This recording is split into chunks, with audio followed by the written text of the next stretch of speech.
That's a great song that Susie just sang. When he was on the cross, I was on his mind. We have been going through these 7 sayings, so to speak, of Jesus while on the cross. And remember that the first one was a prayer of forgiveness. He said, "Father, forgive them, for they know not what they do." Now, that's obviously a prayer offered on behalf of those who were crucifying him, but offered on behalf of all people. So there is an indication right there that when he was on the cross. The third saying was obviously to his mother, when he said, "Woman, behold thy son," speaking of John, who was standing beside her. And then he said to John, "Son, behold thy mother." And again, while he was on the cross, someone else was on his mind. The fourth saying that he uttered from the cross was the famous "Eli, Eli, lama sabachthani," which is, my God, why hast thou forsaken me?" Which I brought out last Sunday, that Martin Luther thought that was an unusually strange statement to make, because in saying that, you have God forsaking God, because Jesus was God in the flesh, yet he's crying out to a Father who had turned his back on him because he had become the sin of the whole world. So in some peculiar way, you had God forsaking God. But it wasn't God the Father that turned his back on Jesus, it was God the judge. For sin had to be judged. And Jesus was taking the sin of the whole world upon himself. And so at that moment, he was the sin of man. So he was forsaken by the Father. Then, of course, today, real quickly, I'm going to try to deal with the last 3, of which the fifth one is, "I thirst." The next one is, "It is finished." And then the last one, "Father, I commend my spirit into thy hands." So let me read a passage of Scripture to get started. It comes from John 19, if anybody wants to follow along. And it's when Jesus dies on the cross. Now, this is traditionally Palm Sunday. And if you remember that account in the Scriptures, he had sent them away to get a donkey to ride in to Jerusalem. He rode in on the back of that donkey, and the crowd laid down the palm branches as he was riding in, signifying the presence of a king, royalty. And here he is now on the cross, after he had gone through that experience. And it says in verse 28, "After this, Jesus, knowing," he knew something. And here it says what he knew was that all things were now accomplished, that the Scripture might be fulfilled. Then he said, "I thirst." Now there was set a vessel full of vinegar, and they filled a sponge with vinegar and put it upon hyssop and put it in to his mouth. And when Jesus therefore had received the vinegar, he said, "It is finished." And he bowed his head and gave up the ghost. I thirst. Of all the sayings of Jesus while on the cross, this obviously was the shortest of all of what he uttered from the cross, saying, "I thirst." Remember that last week I discussed with you that he is the Son of Man, but he is also the Son of God, a concept that most people have a difficulty wrapping their understanding around, how that a man in the flesh, as we are, could also be God. But remember in John 1, it said, "In the beginning was the Word, and the Word was with God, and the Word was God." And in verse 14 it says, "And the Word became flesh and dwelt among us." Paul later on in Philippians says he has taken on what? An estate a little lower than the angels. So we have on the cross the God-man, but we also have the Son of Man on the cross. And he's uttering this statement of, "I thirst." Now, I want you to think about that statement that he utters, "I thirst." Obviously, we think of the water thirsty, the parchment that we would feel if we had gone a long extended period of time without liquid. You can go 40 days or a little bit over, not much more, over 40 days and fast and still survive. You go more than 4 days without fluid and you're going. Your body cannot sustain going a long time without fluid.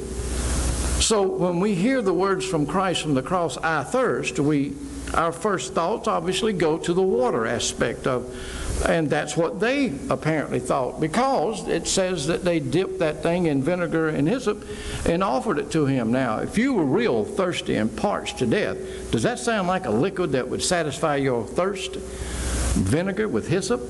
Sort of like a wine and vinegar mixed together. He had been offered something before they put him on the cross, and what he had been offered before he had put on the cross was a mixture of like a sedative that he could have taken that would have dulled the senses a little bit, and the pain wouldn't have been as excruciating. But Scripture says he refused it. He would not take it. And so now he utters this statement, I thirst, and they respond because they heard the cry. But I want you to think about it for a minute. What was he saying when he said, I thirst? Was he speaking from the Son of Man point, the flesh part of him, in that he was thirsty? The Scripture says that he said, I thirst, immediately after he had said what? When he said, my God, why have you forsaken me? He felt the Father's forsaking him. He was on the cross taking all the sin of man upon himself to become the sacrifice, to give his life, to shed his blood so that we might have life and have it abundantly and have it everlastingly. So he is sin on the cross. He was doing something that we deserve. That's where grace and mercy comes in. And there he is saying, why have you forsaken me? So he sinned on the cross at that particular moment. And right after he says that, he said, I thirst. So what was the thirst? Was it the physical aspect?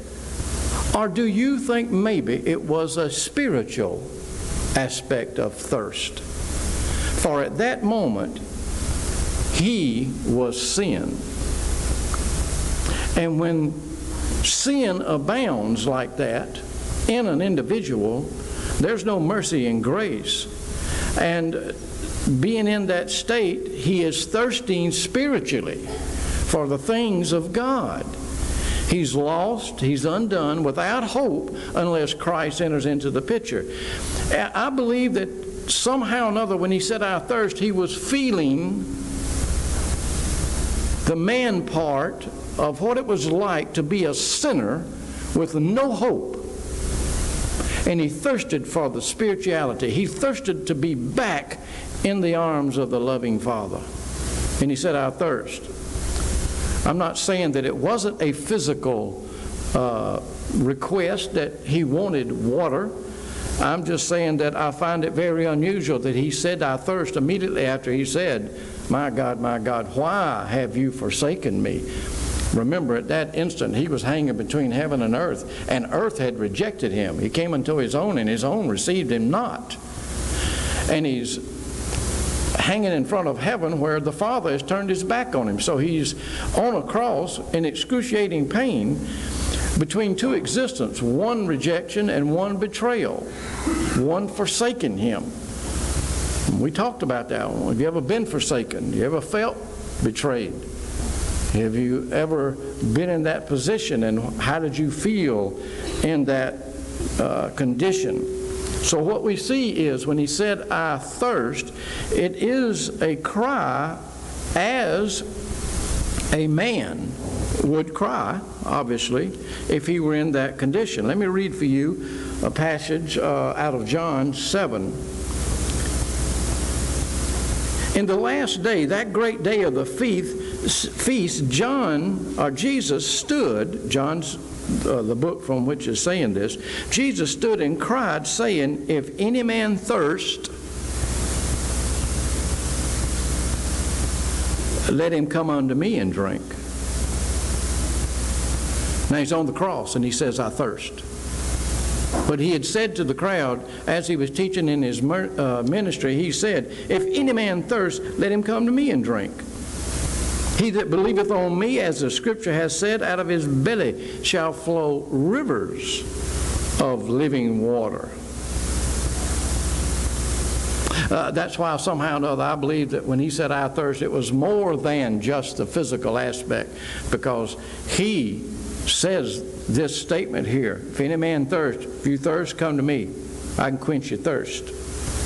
I can make you have a river of water flowing out of your belly like never before.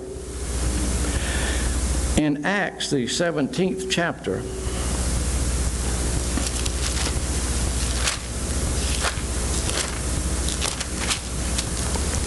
verse 3, it says, Paul is speaking, opening and alleging, he's speaking and says that Christ must needs have suffered and risen again from the dead, and that Jesus, whom I preach unto you, is Christ. Paul is saying there that there was coming a time that we had to understand that Christ suffered on the cross and that he died, and that in that process of doing that, this I thirst was a part of that suffering that he must endure while on the cross. You remember the encounter when Jesus went to Samaria and he had sent the disciples into the town, and he alone was with himself there, and the woman came to the well to draw water, and he got into that conversation with her, and she told him all about this being Jacob's well and how long it had been here, how long we've been drawing water out of that. And Jesus said, if you drink